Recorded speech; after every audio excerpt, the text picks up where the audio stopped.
Boa tarde, doutor. O senhor me Boa ouve? noite, ouço bem sim, Miguel.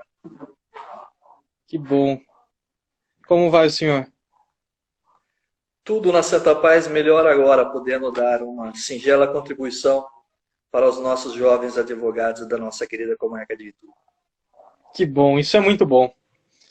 Então, vamos lá. Sem mais delongas, apresentar o nosso convidado. Aí eu vou fazer uma breve apresentação do senhor e se o senhor também quiser complementar, fique à vontade. Ok. O senhor Dr. Cláudio da Silva Alves, que é advogado, pós-graduado em Direito Público, com especialização em Direito do Processo Civil, é presidente da Comissão de Cursos e Estudos e já foi professor de Direito na Faculdade CEUNSP. É uma grande honra poder estar aqui com o senhor nessa noite e eu creio que vai ser um momento de muito aprendizado. Boa noite, Miguel. Com certeza vamos trocar experiências hoje aqui. Mas, enfim, eu gostaria de estar perguntando já para o senhor, já começando, por que o senhor decidiu ir para a Faculdade de Direito? Por que o Direito? Vamos lá. Antes da sua resposta, Miguel, eu gostaria de pedir licença aqui Com para certeza. agradecer aqui o presidente da Comissão do Jovem Advogado, Dr. Edson Pinheiro, né? Cuja comissão você faz parte, que deram início a essa brilhante iniciativa, que com certeza está contribuindo muito para com os nossos jovens e também para com os veteranos aí, né? Porque o saber não ocupa espaço e essa troca de experiências, informações, com certeza contribui para com o aprendizado dos operadores do direito. Aproveito também para deixar aqui uma singela, né, saudação para o nosso presidente, Dr. Rodrigo Tarossi, o vice-presidente, Dr. Andrés Brissa, juntamente com toda a diretoria da OAB, né, da nossa querida OAB de Itu, que vem fazendo um trabalho brilhante, um trabalho que há muito tempo a gente não via, né? Efetivamente, nós observamos essa diretoria totalmente vinculada com a advocacia, buscando os interesses da classe, fazendo com que o advogado tenha, como sempre, né, o seu devido valor, o seu devido respeito, e que o advogado possa exercer as suas prerrogativas. Então, a minha saudação a todos vocês e também a todos os advogados do Brasil e da nossa querida subseção de Itu. Passando agora a sua resposta. Inicialmente, eu digo que os meus pais são analfabetos, né? Os dois são analfabetos. Eu estudei até a quinta série, tive que parar de trabalhar para ajudar os meus pais. Depois de alguns anos, voltei, fiz a sexta, sétima e oitava série. Aí depois fui fazer o supletivo na nossa querida Escola Convenção de Itu. Terminei o supletivo e, na época, um colega meu, hoje advogado, o Dr. Reinaldo Santos, falou, vou prestar vestibular na Faculdade de Direito na FADITU. E eu jamais pensei em direito. Aí falei, vou fazer também. E acabou que lá eu fiquei na lista de espera. Na minha época era 220 alunos aprovados, eu fiquei no número 252. Ainda fiquei surpreso até com a minha colocação em função de, né, supletivo para terminar o primeiro grau, o segundo grau. Fiquei muito satisfeito. E acabei sendo chamado para fazer a minha inscrição. E o meu sonho, na verdade, era ser professor de educação física, porque eu sou faixa preta segundo Dan de Hapkido, aposentado atualmente, né? Longe das artes marciais, mas na minha juventude eu cheguei a ter a minha própria academia, então o meu sonho era ser, né, como se diz, né, professor de educação Uhum. física. E por ter passado na faculdade de Direito, fui cursando, mas sem, como disse, por estar ali, né, cair de paraquedas no termo popular. No entanto, no final do curso, no quarto ano e quinto ano, realmente eu me identifiquei com a área do direito. E aí realmente peguei firme, né? Terminei a minha graduação, depois fiz mais duas pós-graduação em Direito Público, Direito Processual Civil, e aí dei início, então, início à minha carreira jurídica. Mas foi algo assim, sem planejamento, e me identifiquei realmente hoje, agradeço a Deus todos os dias por estar numa área que eu amo, eu adoro o direito, sou apaixonado, sou fã dessa nossa área. E de fato é uma área muito apaixonante.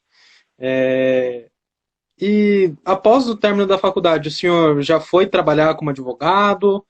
Tinha como alguma pretensão com concurso público? Ou às vezes, como o senhor comentou, que tinha um colega, já pensou em começar com uma sociedade?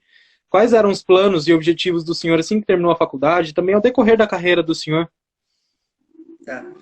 Bom, assim que eu me formei, como todo jovem advogado que inicia no mercado, a dificuldade é muito grande, né? Muito difícil. E, sabidamente, ninguém sozinho vai a lugar nenhum. Nós precisamos de ter auxílio, alguma ajuda, porque aquele que falar sozinho eu venci na vida, eu diria que está mentindo, porque não é uma verdade. Necessitamos dos parceiros. E eu tive uma ajuda muito grande do Dr. Edson Guarnieri, que não está advogando hoje, juntamente com o Dr. José Antônio, que na época eles tinham escritório e trabalhavam juntos. Um na área civil, comercial, família, e o Dr. Edson mais na área penal. E o Dr. Edson me chamou ali, me convidou para, como se diz, para que eu pudesse prestar estágio com ele, estar aprendendo, não ser um funcionário do escritório, mas abriu as portas para mim para que eu pudesse estar fazendo um estágio, tirando dúvidas, aprendendo com ele, indo em audiências, tanto o Dr. Edson quanto o Dr. José Antônio. Então, como se diz, me ajudaram muito no início. Foi aquele porto seguro, eu tinha aquele amparo diante das dificuldades, né, das dúvidas que estavam existindo. Eu tinha esses dois profissionais como referências que realmente eu não tenho palavras para externar o meu mais profundo e sincero agradecimento a esses dois profissionais e, sabidamente, inúmeros colegas que no decorrer da profissão até hoje também prestaram auxílio. Mas falando do início da carreira, esses dois realmente foram pilares de sustentação para que eu começasse a advogar. E tive também um suporte muito importante, que foi aquele primeiro escritório, que você sabe, você não tem recursos, não tem verba, é tudo muito difícil. E o Claudinho do Alvorada, que é o doutor hoje também advogado, o doutor Antônio Cláudio de Arruda Campos, que ninguém vai conhecer por esse nome, mas falando Claudinho do Alvorada, todos com certeza vão saber quem é. Me ajudou muito, me cedeu uma sala, inclusive onde eu estou até hoje, há 21 anos, me cedeu aquela sala e eu não podia pagar aluguel, fiquei de prestar serviços para ele. Então, me ajudou naquele início, porque, como se diz, não tem recursos, uma dificuldade para você montar escritório. E ele me cedeu a sala, peguei minha esposa, minha parceira de sempre, computador 286, impressora matricial e meu amorzinho, minha gata, por favor, vamos aqui na cara e na coragem. E demos início às nossas atividades com fé em Deus, muita confiança, acreditando, né, no nosso potencial, no nosso amor pela profissão. E demos início, então montamos aquele escritório devagarzinho, foi se caminhando. E hoje nós continuamos no mesmo lugar, obviamente com um crescimento aí, né, profissional muito grande, que a experiência é significativa. Que legal. E em qual área que o senhor atua e de onde que surgiu o gosto por essa área em específico? Bom, o direito, como todo, nós sabemos, né? São muitas as áreas, muitos os ramos do direito e é impossível se dominar todas as áreas, né? Mas eu diria que, no meu ponto de vista, o advogado ele precisa ser um clínico geral, inicialmente, clínico geral. Sim. Na minha época, quando eu me formei, eu até via profissionais que falavam, eu sou advogado trabalhista, só milito nessa área. Outro, eu sou da área de família, sou tributarista, sou criminalista. Hoje em dia, nós não temos mais condições de ficar, né, nesta posição. Nós precisamos ser clínicos gerais. Então, cabe ao advogado aumentar o seu leque de conhecimento nas mais diversas áreas. E eu, como amo minha profissão, interessado em aprender e essa ânsia aí até hoje, na minha época, quando eu comecei, quando alguém me procurava, você faz direito de família? Faço. Você faz direito tributário? Faço. Você faz direito penal? Faço. Então, o que me aparecia, eu não perdi a oportunidade. Ah, você faz isso? Faço. Era difícil recusar um processo. E aí me debruçava nos livros, nas pesquisas e solicitação de amparo e apoio de uns colegas. Uma das coisas difíceis na época era aquela questão que acho que o advogado recém-formado também tem, né? Qual é o nome que eu dou nesse processo? Qual é o nome dessa ação, né? É uma dificuldade, eu acho, para quem sai da faculdade. E aí, nesse sentido, fomos caminhando nessa questão de clínico geral e eu continuo até hoje ainda aprendendo todos os dias, mas eu atuo, regra geral, na área trabalhista, na área civil, na área comercial, a gente faz também o direito penal, atuo também no tribunal do júri, adoro fazer sustentação orais nos tribunais, né, primeira, segunda, terceira instância, adoro fazer sustentação oral. Então, é essa a situação. Nós hoje, uma coisa que eu dispenso a princípio é direito tributário, por exemplo, a tributação, a compensação, não atuo, né, nessa área, né? Então, não tem como assumir qualquer tipo de procedimento. Hoje eu vejo um colega nosso aí, que foi ex-aluno meu também, o Dr. Helder, seguindo uma área interessante, que é a área militar, a área da polícia, né, advocacia militar. Eu acho até interessante essa atitude dele, esse ramo, né, algo que tem uma gama, tem um espaço significativo no mercado de trabalho, e ele está se dando bem, um excelente profissional, e está atuando nessa área. Mas, de modo geral, clínico geral, não deu para assumir o compromisso, né? Obviamente, não estou à altura de assumir, não vamos, né, comprometer, né, criar um risco para o nosso cliente, né? Não podemos, em hipótese alguma, estarmos despreparados e assumir compromissos e eventual prejuízo recair na costa do nosso constituinte. Mas, clínico geral, precisamos ser. A operação a gente vê se opera ou outro. Mas o primeiro contato nos cabe. Vem aqui, meu amigo, senta comigo, vamos bater um papo. Me dá o fato que eu te dou o direito, é a regra geral. Exatamente. E até aproveitando isso, e também a fala do senhor de que sempre se interessou por estar buscando mais conhecimento, interesse em aprender mais, qual que foi a importância ou peso das especializações depois da faculdade?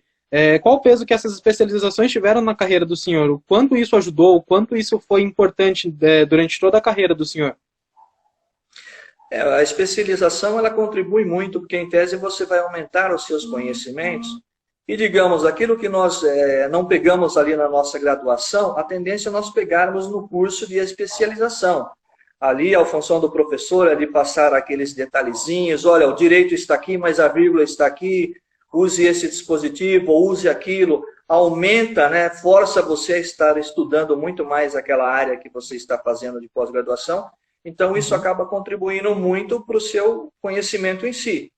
E eu deixaria aqui uma sugestão para todos os operadores do direito, que uma das formas, independente da especialização, é importante o advogado hoje, a hora que ele recebe uma defesa para fazer, ele vai contestar um processo, é importante nós olharmos a inicial do nosso colega, ver se tem alguma lei nova que eu ainda não vi, se tem algum dispositivo novo, porque isso vai aumentando para nós a gama de conhecimento. Então nós vamos, o direito é um constante estudo, né? Nós aprendemos diariamente, diuturnamente, mas é muito importante essa observação, nós observarmos, vamos entrar com uma peça inicial, vem uma defesa, que lei está vindo, que jurisprudência, súmulas diferentes.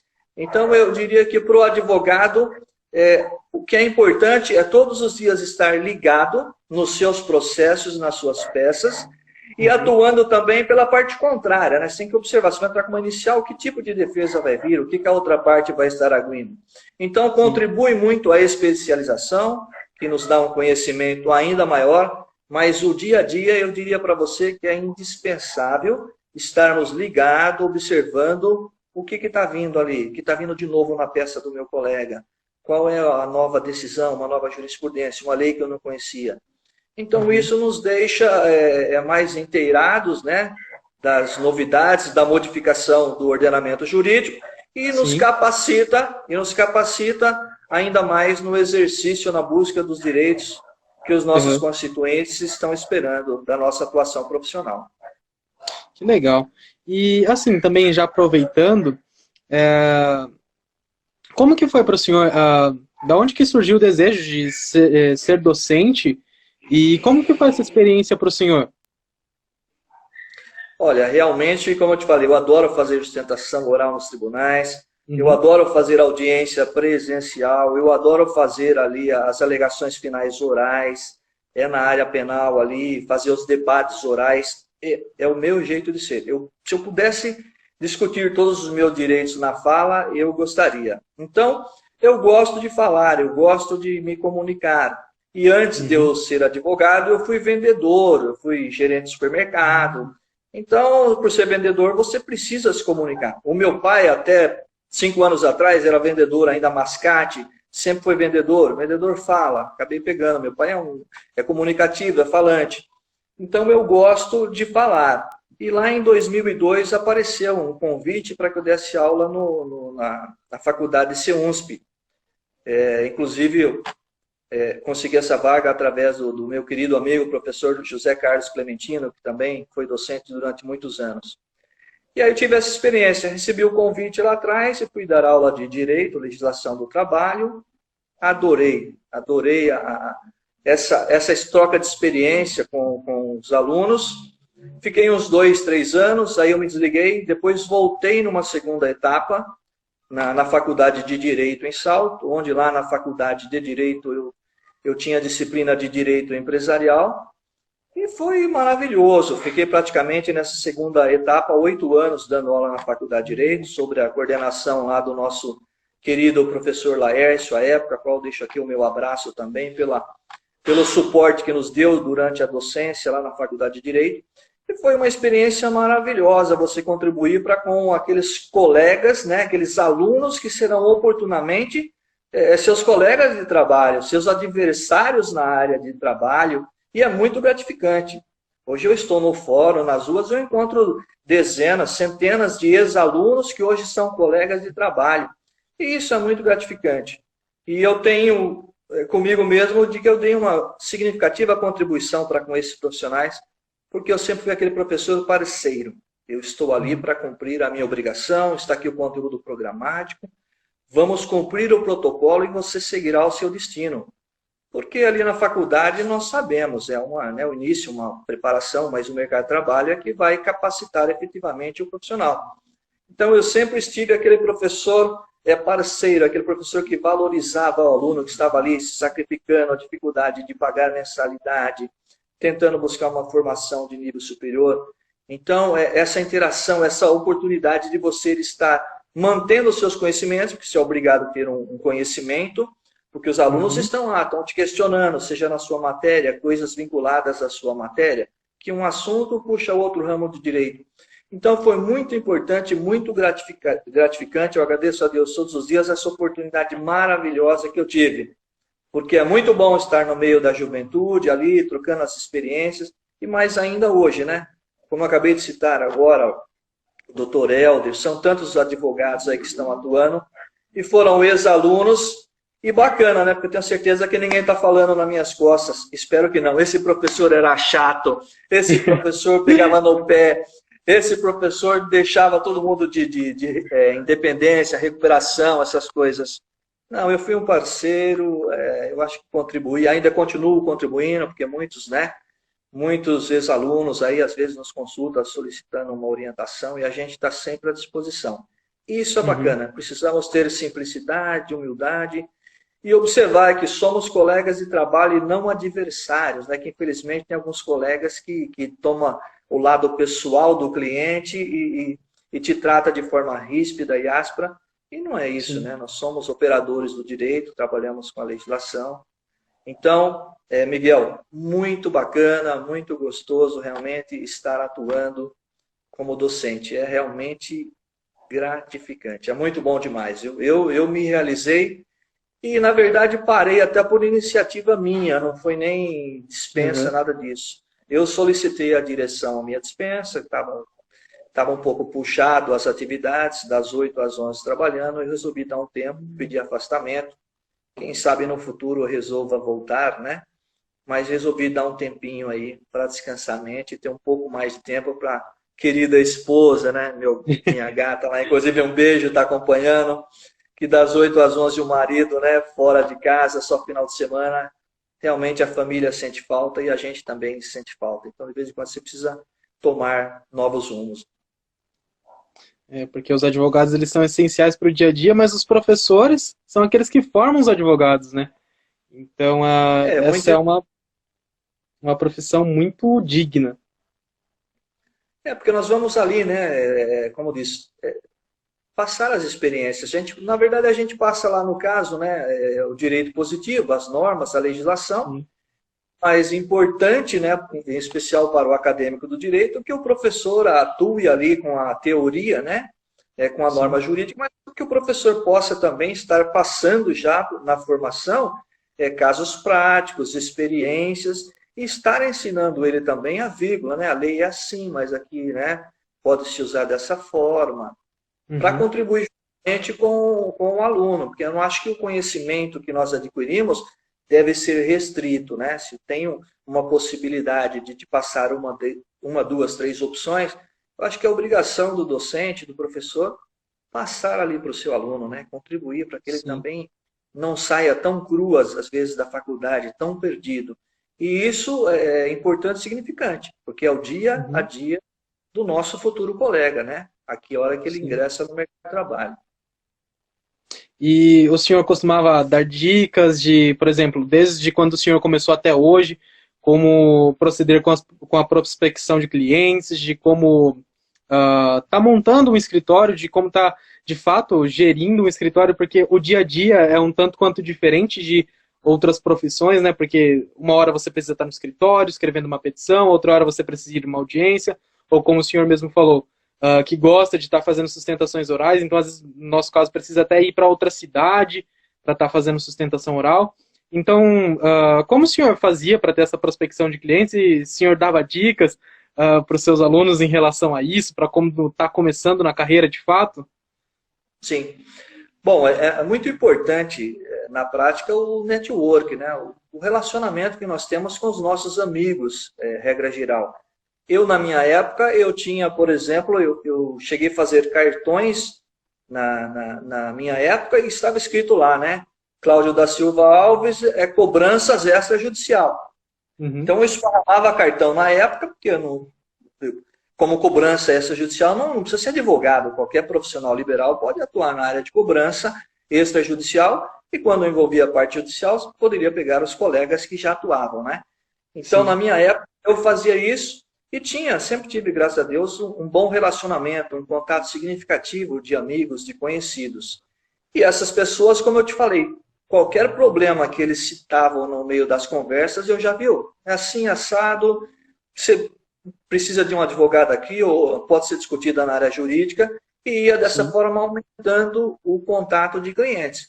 Porque se atende um cliente aqui, atendeu uma pessoa, mesmo que essa pessoa não te contrate, mas a partir do momento que você dá devida atenção para ela, atende muito bem, que é nossa obrigação tratar muito bem as pessoas, ela sai do seu escritório e vai falar, fui lá no Dr. Cláudio, fui bem atendido, prestou um serviço, não prestou um serviço, mas fui bem atendido, porque a nossa profissão é realmente, considerando que a publicidade é restrita, então é muito importante esse contato que nós temos inicial com o nosso cliente e a efetiva satisfação durante a prestação de serviço.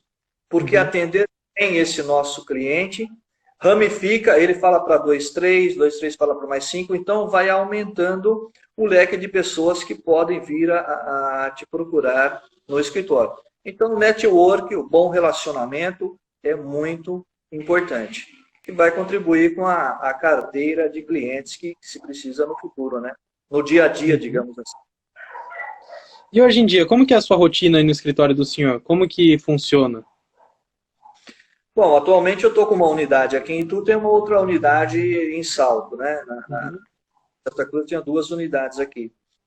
A minha rotina é vir cedo para o escritório, eu chego por volta de 9 horas, né? E no escritório eu tenho a minha equipe, né? Que é composta da Sim. doutora Natália Marra, a doutora Maria de Lourdes, tem meu filho Wesley, o meu filho Johan, tem o Jonas também em Salto. Então, o que acontece? Eu me intero dos afazeres do dia e repasso as tarefas para essas pessoas, né? Uhum. Cada um dá andamento em processo, um faz um outro processo de menor complexidade, um processo que exige um pouco mais de conhecimento, uma maior técnica, eu faço.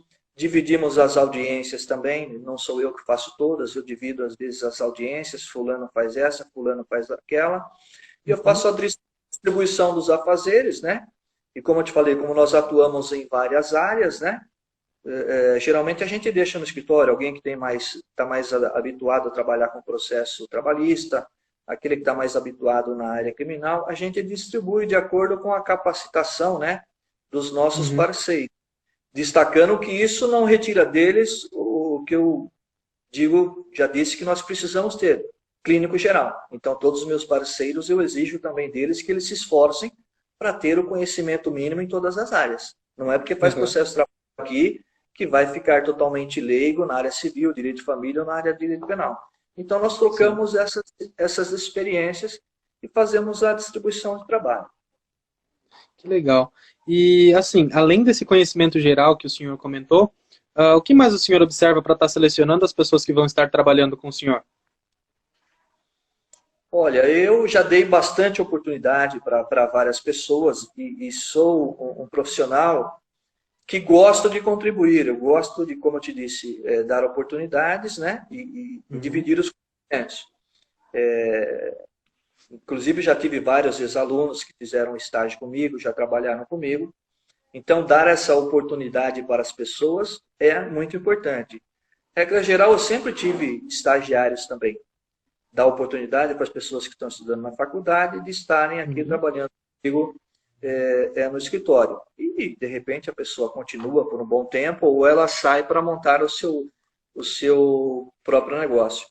Porque é importante também nós termos aqui esses acadêmicos de direito, esses jovens, porque, Sim. como diz, ele chega cheio de ânimo, cheio de vontade, né? Como se diz, querendo obter conhecimento, disposto a pegar firme na área. Então, eles contribuem muito com as atividades diárias. E, Sim. obviamente, atividades diárias hoje, para o estagiário também, né, melhorou muito, porque antes muitos escritórios pegavam o estagiário para protocolo a petição, vai para cá e para lá. E hoje os procedimentos judiciais na forma eletrônica melhorou para esses acadêmicos de direito, né, estagiários, Uhum. que podem ter um tempo maior para estar elaborando peças, fazendo pesquisas. Então, Sim. essa mudança que nós tivemos aqui, eu entendo que melhorou, né, para os estagiários, se bem que em relação à minha parte, né, aqueles que já passaram comigo, eu realmente faço as pessoas trabalhar com aquilo que realmente interessa, que ela vai levar para o seu futuro e ela Uhum. vai estar vivenciando desde já, né? Desde já ela Uhum. está vivenciando aquela prática, porque como diz, é estagiário de direito, daqui um ano, dois, três se forma, eu entendo que se está trabalhando comigo, deve estar apto para trabalhar, ainda que seja de forma individual. Essa é a Que ba- contribuição que nós precisamos dar. Inclusive, fica uma sugestão aqui, que considerando o convite de vocês, ontem eu pensei à noite, falei, puxa vida, eu precisava ver com o doutor Rodrigo Tarossi, vou até comentar na live amanhã, se existiria a possibilidade da OAB desenvolver um projeto onde os escritórios de advocacia pudessem acolher, né? Acolha um estagiário, acolha dois Bacana. estagiários. Eu pensei nisso ontem, vou passar depois com calma para o nosso querido presidente, Rodrigo Tarossi, que está sempre, como diz, está sempre pronto a nos atender ou nos ouvir. Essa é a Sim. ideia dos escritórios de advocacia, né? Desenvolver algum projetinho, acolha um estagiário, né? Dê oportunidade para um estagiário, que nós Sim, isso é muito precisamos. bom. É uma obrigação para nós contribuir aí com esses futuros colegas aí, né? Não só lá na questão Exatamente. teórica, a prática, que nós sabemos que na faculdade existe a prática, mas nunca é demais, né? Você ter a oportunidade de estar no dia a dia, num escritório de advocacia, fazendo aquilo que, como se diz, amanhã depois é o seu arroz com feijão, né? Exatamente, porque faz total diferença já ter contato com o processo, já conhecer, saber como as coisas funcionam. Isso é muito interessante, muito bacana a ideia do senhor. Eu pensei nisso ontem, falei, vou falar com o novo presidente, porque vamos imaginar que 20 escritórios que né, encampassem esse projeto, poxa vida, são 20 estagiários, né? São 20 Sim. profissionais que estarão se capacitando, né? Não que a Uhum. faculdade nos capacite, não se trata disso. Se formou, passou na OAB, está apto a advogar, obviamente. Mas é Sim. importante esse detalhe, ele vai melhorar o seu conhecimento, né? Isso é muito importante. Uhum. E o Agora, senhor Miguel, comentou. deixa eu só te Oi? falar uma coisinha interessante aqui. Fique à Deixa eu só vontade. lembrar de uma coisa interessante aqui para os jovens advogados em especial. É difícil. A advocacia é um sacerdócio, né? Nós realmente temos aí como padroeiro até o Santo Ivo, que foi o santo dos pobres aí. Então, como se diz, é um sacerdócio a advocacia.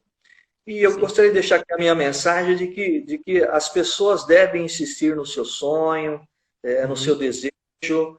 Eu sei que tem muita gente que tem dificuldade de passar no exame da OAB, não tem recurso financeiro às vezes para pagar a taxa. É difícil. Mas fica aqui um exemplo pessoal para esses nossos colegas. Eu Sim. reprovei 4 vezes no exame da Ordem dos Advogados do Brasil. Nossa. Foi difícil na época, já atuando Uhum. ali com os colegas, tendo clientes, levando, né, amigos levando para o escritório, né, que eu fazia parte, mas eu reprovei 4 vezes.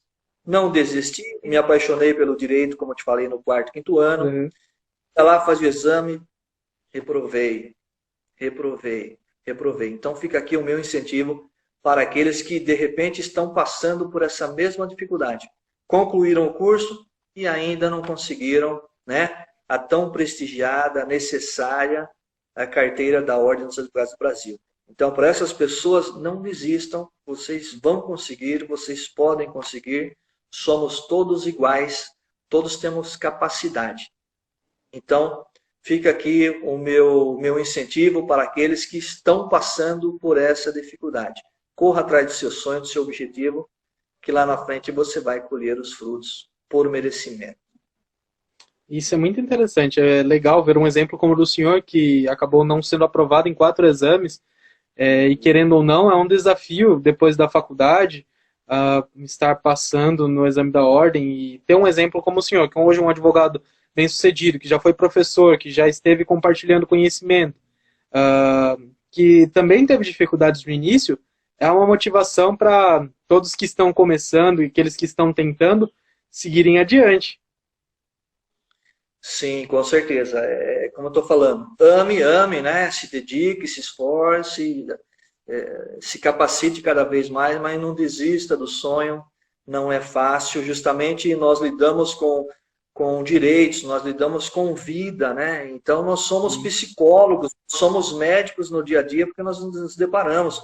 O cliente desesperado, quem que tira aquele peso das costas dele? É o Uhum. advogado, através da orientação, da calma, das orientações, dos procedimentos judiciais. Então, por Sim. isso que eu digo, é um sacerdócio. Então, nós precisamos, e a ordem precisa sim, exigir que os seus representantes ali, né, os advogados, tenham efetiva capacidade, porque como nós já dissemos antes, vamos lidar com vida, com direitos. Então, precisa passar pelas etapas. E nós sabemos Sim. que o exame é rígido, o exame não é fácil, é difícil, mas, repito, para que aqueles que estejam no mercado de trabalho possam honrar a classe e corresponder à altura os direitos que serão submetidos, né, à sua parceria com seus constituintes. Isso é muito bacana. E, assim, o senhor já comentou que gosta bastante e que participa de tribunal de júri, sustentação oral. E como que começou essa experiência para o senhor? Como que foi o primeiro tribunal de júri? É, como que o senhor foi adquirindo experiência? Aquele que foi mais trabalhoso, um que foi mais especial? Queria que o senhor contasse um pouquinho para a gente, ah, um pouquinho sobre essa experiência com o tribunal do júri. Ok, veja bem, o tribunal do júri está aí uma coisa que a maioria dos advogados tem vontade de fazer, é uma área realmente apaixonante. O processo penal em si, ele é apaixonante, né? Uhum. E como se diz, eu, desde lá de trás, o doutor Edson Guarnieri, que, como eu já disse aqui, me ajudou demais, ele fazia praticamente direito de família e mais direito criminal. E eu via ele indo, né, para as sessões do tribunal do júri, pegava a beca preta, ia fazer lá os seus júris, né? Muito bonito, achava muito bonito. E na época até eu queria fazer também, queria me inscrever, mas eu Uhum. demorei um tempo para começar porque a minha esposa, né, minha esposa Francinete, a minha querida gata, ela falava: gato, mas você vai trabalhar com bandido, você vai defender o criminoso, você vai, né? Aquele conceito aquele pensamento que a maioria das pessoas até tem. E em Sim. função disso, eu acabei retardando isso. Chegou uma época, passou um tempo, eu sempre falava de processo criminal, que ela mesma falou: você gosta de fazer, você quer fazer? Eu dei os motivos para ela, que não tem risco, né? Questão de defesa técnica. Sim. Aí eu tive o aval da minha parceira, minha companheira de sempre. E aí, então, eu fiz o curso do júri em Sorocaba, né? Fiz um curso de júri e fiz depois acompanhei mais 3 sessões de julgamento. Até agradeço o doutor Ayrton Zamiani também, que me ajudou para fazer alguns júris com ele, doutor Ayrton Zamiani. Nós temos lá o doutor Watson também, que me permitiu aí, entre outros colegas que me permitiram fazer ali um júri com eles. Cumpridos os requisitos normais, né, necessários para você se inscrever no Tribunal do Júri, eu assim fiz. Me inscrevi e estou aí, salvo engano, há mais de 10 anos já atuando no Tribunal do Júri. Sou apaixonado pelo Tribunal do Júri, tanto que na Faculdade de Direito CEUNSP, todos os anos, os alunos fazem o júri simulado no Tribunal de Justiça em São Paulo, no TJ. E eu, durante 8 anos seguidos, mesmo fora da faculdade, eles me convidam para que eu faça lá o juiz-presidente. Eu atuo como presidente do julgamento, do júri simulado, e os demais alunos, né, os demais acadêmicos de direito, compõem jurado, compõem o réu, testemunhas, são todos os alunos, coordenado pelo professor Fernando Moura, que é um grande amigo nosso, um grande tribuno também, e eu atuo lá durante esses 8 anos aí como juiz-presidente. E aqui em Itu, uma área que eu gosto demais, eu venho até hoje atuando no Tribunal do Júri. E são muitos os colegas, muitos alunos meus já fizeram, ex-alunos já fizeram, hoje advogados já fizeram também alguns júris comigo, que têm a pretensão, né, de estarem atuando no plenário do júri. Sim. E eu sou apaixonado ali pelo Tribunal do Júri, deixando claro que, né, não seria nem necessário, mas deixando claro que o advogado ele não defende o crime. O advogado está lá para defender um direito daquele acusado, né, um direito garantido pela Constituição Federal.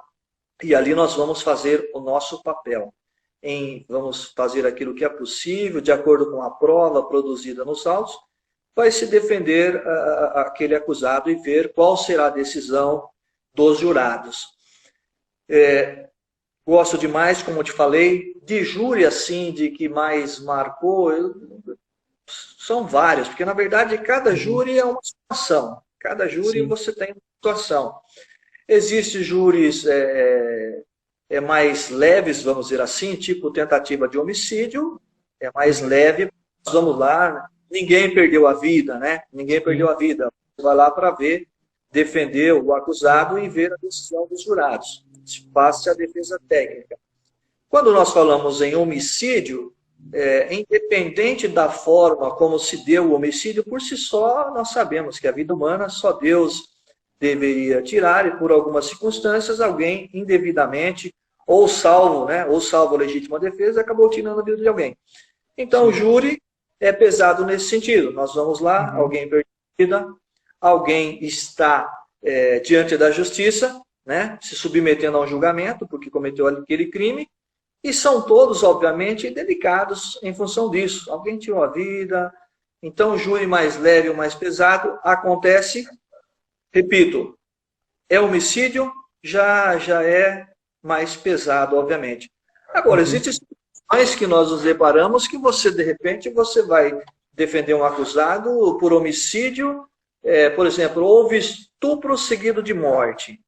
Quer dizer, é complicado, né? Um crime grave, a vida em si já é, mas imagina, estupro seguido de morte. E aí nós estamos ali o quê? Para, como profissional, fazer a defesa técnica. Sim. Obviamente que qualquer profissional, ele em si só, né? Claro que existindo provas, né, contra aquele acusado, é claro que a opinião dele, de repente, esse cliente, essa pessoa que eu estou defendendo, ela precisa ser condenada, ela deve ser condenada. Uma opinião pessoal, o advogado deve guardar para ele, não vou expressar, né, a minha opinião. E, tecnicamente, eu vou ver aquilo que a prova dos autos me permite para que eu atue desde uma absolvição ou buscar algum benefício, redução de pena, uma desclassificação, uma atenuação, vai se buscar aquilo em prol do acusado.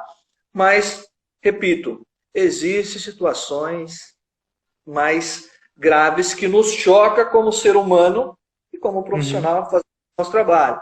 Tem casos que você vai defender a pessoa, foi assassinada, tacou-se fogo na pessoa, a pessoa viva tacou fogo na pessoa e você vai fazer o seu trabalho. Então, repito, humano, cidadão, temos uma opinião. Como profissional, está na Constituição, advogado imprescindível da administração da justiça, contraditória e ampla defesa, ninguém será julgado sem o devido processo legal.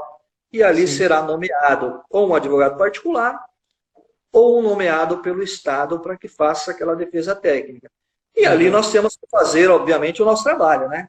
Chegou ali no tribunal do júri, obviamente, seu nome está em jogo, a sua capacidade profissional, a sua desenvoltura, e ali você precisa realmente, né, entrar em atrito, às vezes até com o próprio promotor, a situação fica acirrada, mas é o trabalho profissional que nós escolhemos, né?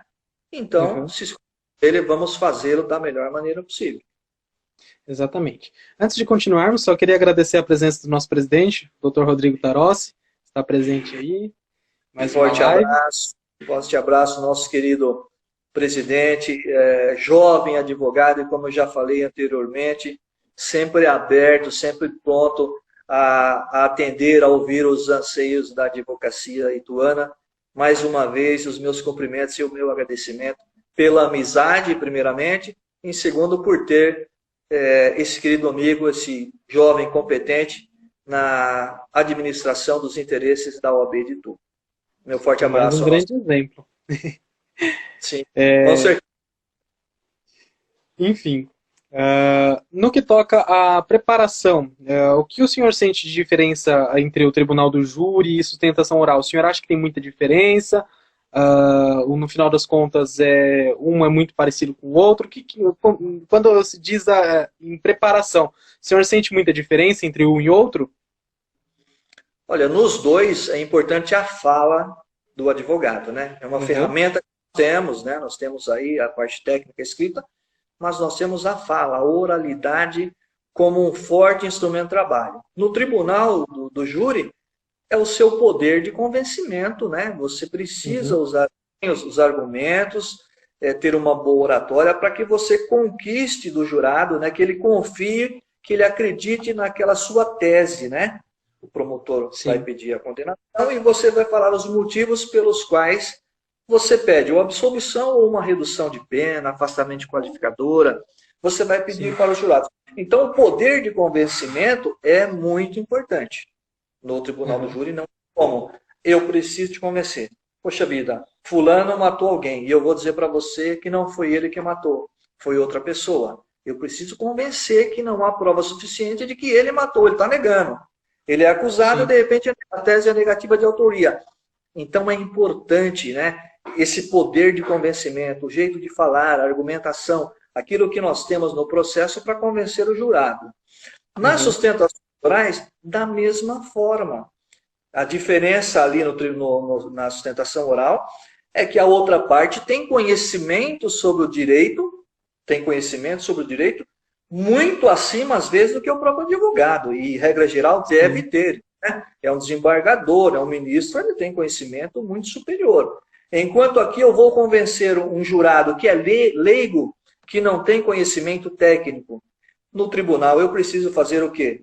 Convencer aquele que tem um conhecimento em tese superior ao meu, de que o juiz de primeira instância ou de segundo grau, ele errou, ele não aplicou o direito de forma correta, não apreciou as provas, ou seu entendimento foi equivocado. E com a decisão dele, ele de repente negou vigência a uma lei infraconstitucional, ou ofendeu a Constituição Federal. Então nós temos que ali na sustentação oral demonstrar para o desembargador, para o ministro, na sustentação oral, que o juiz errou, não aplicou o direito, ou negou vigência, ou não apreciou corretamente as provas. Então eu tento convencê-lo, eu tento chamar a atenção do julgador de que a decisão recorrida ela está equivocada, que ela está errada, ela precisa ser reformada. E aí também a argumentação que você tem, a segurança pela qual você fala, o tom pelo qual você acredita na sua tese jurídica, é o que faz com que o desembargador ou ministro reforme a decisão, peça a vista dos autos, o revisor ou terceiro juiz divirja do relator, redesignação, o próprio relator, é interessante, às vezes pede para tirar de pauta o julgamento.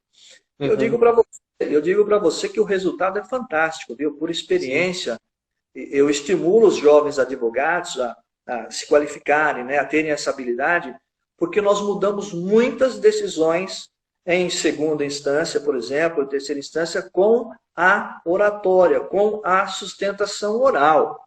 E em termos de ganho ainda, é uma fatia de mercado que eu sempre passei para os meus alunos. Gente, os profissionais não estão observando. Uma sustentação oral, por exemplo, no TJ, de 15 minutos, que é o tempo que nós temos, eu não sei se você sabe qual é a tabela de honorários, mas eu te digo que para fazer a sustentação de 15 minutos, é tipo 10 mil reais. A tabela me permite cobrar 10 mil reais para fazer uma sustentação oral no processo. Veja que é uma fatia significativa. Se você não tem a competência para oferecer para o seu constituinte esta prestação de serviço, você está deixando de ganhar também. Está deixando de melhorar também os seus honorários. Então, é importantíssima essa possibilidade, essa ferramenta de trabalho a mais que nós devemos ter. Eu digo que é uma obrigação nossa. Quando está na Constituição, artigo 5º, inciso 54 e 55, contraditório, ampla defesa, eu entendo que ampla defesa é esgotar todas as vias judiciais e todas as possibilidades jurídicas. E eu entendo que uma delas é a sustentação oral. Então, se você não exerce, na minha opinião, o contraditório e ampla defesa ficou ali pela metade, não ficou 100%. Porque se eu posso sustentar, é minha obrigação exercer esse papel. E repito, né? Exercendo contraditório é ainda questão econômica, que os advogados, muitos aí, deixam de melhorar os seus ganhos em função desse trabalho. Ah, mas se eu tenho medo de fazer, eu não consigo. Não, todos conseguem. Tenha coragem. Primeira coisa, coragem, dê a cara a tapa. 2, 3 julgamentos, você já está tranquilo para estar fazendo. Então, primeira coisa, o advogado precisa ser audacioso, ele precisa ter coragem, ele tem que enfrentar os seus próprios desafios. Tem medo? Respire fundo. É 15 minutos? Fique 2 minutos fazendo saudação para todo mundo lá, abaixa a adrenalina, se você fica tenso, depois você consegue dar um recado do seu processo. Mas exerça esse papel, fará bem para o advogado, para o cliente e para o seu bolso. O senhor já até respondeu aqui a pergunta que a Bárbara fez, que seria uma dica para melhorar na argumentação jurídica. Essa questão aí da confiança, já. Mas o senhor tem mais alguma dica para dar para quem precisa, que quer melhorar nessa questão da argumentação jurídica? Olha, eu não diria assim melhorar. Eu entendo como uma ferramenta de trabalho natural. Que eu, como eu falei anteriormente, é uma ferramenta de trabalho natural. Nós precisamos falar. Agora, para melhorar isso, não fique com medo do juiz na audiência. Se você faz uma pergunta, o juiz fala, não, é descabida essa pergunta. Insista com o juiz. Por favor, o senhor conste na ata, né? Essa minha pergunta e o senhor consta no requerimento. O advogado não pode ter medo do juiz. Então, ele deve começar aqui, nas audiências de instrução. Quando o juiz, às vezes, fala te contraria, se pede uma coisa, o juiz fala não. Argumente que o juiz, mesmo que você saiba que ele não vai concordar, mas fale com o juiz aqui, crie essa normalidade de diálogo nas audiências. Faça requerimentos quando for possível. Então, você começa aqui, porque juiz, desembargador, ninguém é melhor que ninguém. Não existe hierarquia, promotor, juiz. Estamos todos numa mesma panela, no mesmo conjunto. Então, a dica é comece na própria audiência. Não perca as oportunidades de fazer as alegações finais orais. O advogado precisa. Excelência, vou conceder 5 dias. Faça isso. Excelência, vamos fazer rapidinho? Em 3 minutinhos eu faço as minhas alegações. Serei breve. Exija essa oportunidade. Não interessa se você vai estar tremendo ali no começo ou não. É um exercício. O juiz vai te dar um tempinho que você fale ali 2 minutos. Você falou 2 minutos para o juiz. Você vai apresentar as razões pelas quais você é procedente ou improcedente a ação que você está defendendo. Então, esse comecinho é importante. falar sim, aqui em todas as circunstâncias, fazer pergunta para as testemunhas, contraditar. Isso vai te capacitando no dia a dia. Porque na hora que você está na frente do desembargador tem 15 minutos, eu vou dar meu recado. Eu já fiz a apelação, eu vou destacar os tópicos, os pontos relevantes, e vou sim. dizer para o desembargador por que precisa ser alterado aquele dispositivo. Então, não pode ter vergonha o advogado. O advogado precisa falar. E repito, uma das ferramentas é a oratória. Se Uhum, você tiver medo e ficar só escrevendo e deixando o juiz falar amém para você, repito, você vai ficar para trás no mercado de trabalho. Porque o cliente comenta, viu? O cliente, às vezes, vê um advogado falando, gesticulando, insistindo no direito, ele fala, mas meu advogado não falou nada. uhum, O advogado não falou nada. E aí não fica bem para a referência que este constituinte vai dar para outras pessoas, né? Ah, meu advogado não falou sim. nada. Difícil falar bem de nós, né? Agora, se você deixa uma brecha, como é que vai ficar, né? Então, é interessante isso. Então, fica mais essa dica. Uhum, Comece a... Não perca a oportunidade. Seja falante. Não tem medo de juiz falar, não. Fale. E sustentação oral, repito, é uma grande fatia de mercado, é uma fatia do sim. bolo significativa. E por que tem grandes advogados aqui que cobram milhões? É Lava Jato. Por exemplo, inúmeros advogados aqui de tudo têm competência para defender qualquer um desse pessoal aí que de repente tá na Uhum, mídia. O que acontece? É um network, né? Vai ver quanto custa uma sustentação oral de um advogado desse. Então você precisa sim. valorizar o seu passe, valorizar o seu serviço, ser competente e se garantir. Eu Uhum, vou trabalhar. Minha parte eu vou fazer. sim. E assim, o senhor já sendo um advogado, mais uma vez, consolidado, o senhor ainda faz defensoria pública e, assim, Faço. querendo ou não, são mais os jovens advogados que se atêm a buscarem fazer, atuarem na defensoria pública nesse convênio com a OAB. E por que esse desejo do senhor, ainda como advogado, já como advogado consolidado, de ainda estar fazendo parte desse convênio da defensoria com a OAB? Olha, eu te disse e repito que a advocacia é um sacerdócio, né? Uhum, E parte desse sacerdócio é também a prática da caridade. Você sim. praticar caridade não é só pegar esmola e dar para uma pessoa. Caridade é você ajudar um terceiro que está numa posição menos favorecida, de repente. E como eu disse, Uhum, nós como psicólogos, nós podemos ajudar os nossos clientes, né? Nós temos essa possibilidade. Então, eu jamais fiz diferença e faço em relação a um cliente que eu recebi uma nomeação, que é pelo Estado, ou um cliente que me contratou, né? É sim. particular. Jamais fiz distinção e é um dos requisitos da minha equipe é sempre tratar muito bem todas as pessoas. Uhum, Precisamos tratar bem todas essas pessoas. E aí o que acontece? Não tem diferenciação. Eu estou sendo nomeado, me passo o fato, me passo o problema e eu sim. vou defender ela do mesmo jeito. E te digo mais, exercendo a plenitude de defesa. É, Uhum, processo criminal, eu observo muito que vários advogados JG não entram com recurso especial, não entra às vezes com habeas corpus, se limita à devida prestação de serviço que ele tem que dar para o cliente. Não, sim. nós devemos cumprir com o nosso mistério. Isso é caridade, isso é você ter amor. Caridade é ter amor a Deus e ter amor ao próximo. Uhum, Então, é o meu ganha-pão, né? É a sustentação minha, da minha família, é o que eu amo, é o que eu adoro fazer. Eu faço bem para a pessoa e faço bem para mim mesmo. E é uma uhum, satisfação muito grande, é uma satisfação muito grande. O cliente chega com aquele peso, aquele desespero. Você vai, ganha o processo para ele, faz com que o direito, né, prevaleça diante daquele fato concreto. Ele sai feliz, ele sai sim. contente, ele sai falando bem de você. Amanhã, depois, ele volta no seu escritório e aí ele quer te contratar. Viu? Vai na OAB, os honorários é tanto, né? Sua renda, Uhum, sua condição. Vai lá, se for aprovado lá, eles vão nomear um advogado. Não, mas eu quero contratar o senhor. O senhor divide para mim? Isso não tem preço. E isso acontece muito no dia a dia.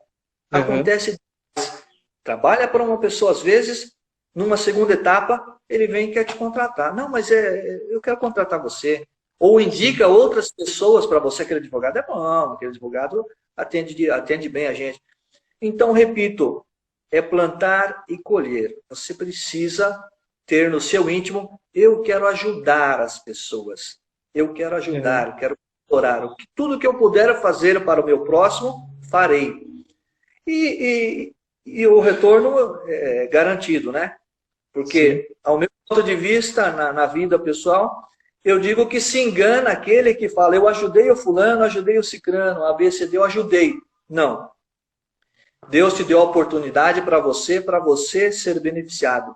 Porque quem recebe sou eu pelas boas atitudes e as boas ações que eu estou tendo. E assim que as portas vão abrindo, o universo conspira a favor e você vai seguindo em frente. Que legal. E assim, já caminhando para o final da nossa live, que já são quase 7 horas, às vezes 1 hora passa que a gente nem vê, e é tempo que não é suficiente para toda a conversa que a gente deseja. Mas uma mensagem, um conselho que o senhor teria para dar para os jovens advogados, qual seria? Olha, o meu conselho para os jovens advogados seria: tenham simplicidade, tenham humildade, não se esqueçam de que sozinhos não chegarão a lugar nenhum, não sejam orgulhosos, se dediquem, se apliquem, busquem conhecimentos, busquem o máximo de conhecimento que você puder, para que você esteja bem capacitado e, acima de tudo, exerça a sua profissão com amor. Exerça a profissão com muito amor. Agradeça a Deus o privilégio que você está tendo de poder ajudar muito, muito, muito, muito os seus semelhantes. Esse é um privilégio. Poucas as profissões, eu diria que, ao meu ver, a profissão que tem o maior status é a advocacia. Um médico, um engenheiro, agricultor, não tem o status que tem um advogado. Você chega em um lugar, você é tratado com maior respeito, maior consideração. Então, para que você tenha esse status de forma merecida, faça por onde merecer. Faça o bem sem olhar a quem. Seja feliz e certamente Deus irá abençoar o seu dia, a sua caminhada, o seu futuro. É tudo o que nós precisamos. Que legal, doutor. Mas enfim, agradeço a presença do senhor, está disponibilizando um tempo do senhor para estar aqui nesse bate-papo, dando essas dicas que foram muito importantes. E assim, foi um tempo muito proveitoso, eu acredito que todos puderam aprender durante todo esse tempo com o senhor. Então eu realmente agradeço pela oportunidade e agradeço a cada um que esteve aqui acompanhando a live. E nós teremos muitas outras lives, então fiquem ligados aí nas nossas páginas. E é isso, doutor. Muito obrigado.